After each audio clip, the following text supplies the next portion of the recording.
ಪದವಿ ಪಾಸಾಗಿರುವ ಅಭ್ಯರ್ಥಿಗಳಿಂದ ತಾಲೂಕಾ ಕಾನೂನು ಸೇವಾ ಸಮಿತಿಯಲ್ಲಿ ಖಾಲಿಯಿರುವ ಹುದ್ದೆಗಳಿಗೆ ಅರ್ಜಿಯನ್ನು ಆಹ್ವಾನಿಸಲಾಗಿದ್ದು, ಅರ್ಹ ಅಭ್ಯರ್ಥಿಗಳು ಆಫ್ಲೈನ್ ಮೂಲಕವಾಗಿ ಅರ್ಜಿಯನ್ನು ಸಲ್ಲಿಸಬಹುದಾಗಿದೆ. ಹುದ್ದೆಗಳ ಬಗ್ಗೆ ಸಂಪೂರ್ಣ ಮಾಹಿತಿಗಾಗಿ ವಿಡಿಯೋನ ಪೂರ್ತಿ ವೀಕ್ಷಿಸಿ. ತಾಲೂಕಾ ಕಾನೂನು ಸೇವಾ ಸಮಿತಿಯಲ್ಲಿ ನೇಮಕಾತಿ, ವೇತನ. ಹುದ್ದೆಗಳಿಗೆ ಆಯ್ಕೆಯಾದ ಅಭ್ಯರ್ಥಿಗಳಿಗೆ ಮಾಸಿಕ ರೂಪಾಯಿ 23,376ರಂತೆ ವೇತನ ನೀಡಲಾಗುತ್ತದೆ.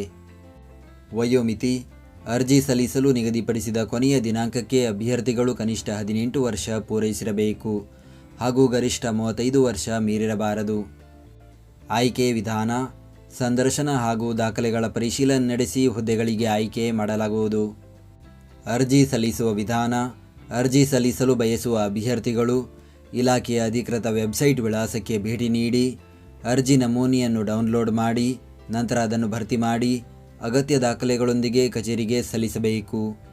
ಅರ್ಜಿ ನಮೂನೆಯ ಲಿಂಕನ್ನು ಈ ವಿಡಿಯೋದ ಡಿಸ್ಕ್ರಿಪ್ಷನ್ನಲ್ಲಿ ನೀಡಲಾಗಿದೆ. ಅರ್ಜಿ ಸಲ್ಲಿಸುವ ವಿಳಾಸ: ಸದಸ್ಯ ಕಾರ್ಯದರ್ಶಿಗಳು, ತಾಲೂಕಾ ಕಾನೂನು ಸೇವಾ ಸಮಿತಿ, ತಾಲೂಕಾ ನ್ಯಾಯಾಲಯಗಳ ಸಂಕೀರ್ಣ, ಮುದ್ದೇಬಿಹಾಳ. ಈ ನೇಮಕಾತಿಯ ಕುರಿತಂತೆ ಹೆಚ್ಚಿನ ಮಾಹಿತಿಗಾಗಿ ಗೂಗಲ್ನಲ್ಲಿ ಕರ್ನಾಟಕ ಜಾಬ್ ಇನ್ಫೋ ಅಂತ ಸರ್ಚ್ ಮಾಡಿ ಮೊದಲನೇ ವೆಬ್ಸೈಟ್ ಮೇಲೆ ಕ್ಲಿಕ್ ಮಾಡಿ ನಂತರ ಸ್ಕ್ರೋಲ್ ಮಾಡಿ ಈ ನೇಮಕಾತಿಯ ಮಾಹಿತಿಯ ಜೊತೆಗೆ ಇತರೆ ನೇಮಕಾತಿಗಳ ಮಾಹಿತಿಯನ್ನು ಕೂಡ ಪಡೆಯಬಹುದು. ಹುದ್ದೆಯ ಹೆಸರು: ಆಡಳಿತ ಸಹಾಯಕ ಹಾಗೂ ಬೆರಳಚ್ಚುಗಾರ. ಹುದ್ದೆಗಳ ಸಂಖ್ಯೆ: ಒಟ್ಟು 1 ಹುದ್ದೆಯ ಭರ್ತಿಗೆ ಅರ್ಜಿಯನ್ನು ಕರೆಯಲಾಗಿದೆ. ಉದ್ಯೋಗ ಸ್ಥಳ: ಮುದ್ದೇಬಿಹಾಳ, ವಿಜಯಪುರ ಜಿಲ್ಲೆ. ವಿದ್ಯಾರ್ಹತೆ: ಯಾವುದೇ ಪದವಿಯಲ್ಲಿ ತೇರ್ಗಡೆಯಾಗಿರಬೇಕು ಹಾಗೂ ಜೂನಿಯರ್ ಕನ್ನಡ ಮತ್ತು ಇಂಗ್ಲಿಷ್ ಬೆರಳಚ್ಚು ಪರೀಕ್ಷೆ ತೇರ್ಗಡೆಯಾಗಿರಬೇಕು. ಅರ್ಜಿ ಸಲ್ಲಿಸುವ ದಿನಾಂಕ: ಅರ್ಜಿಯನ್ನು ಸಲ್ಲಿಸಲು ಪ್ರಾರಂಭದ ದಿನಾಂಕ 13 ಜುಲೈ 2026.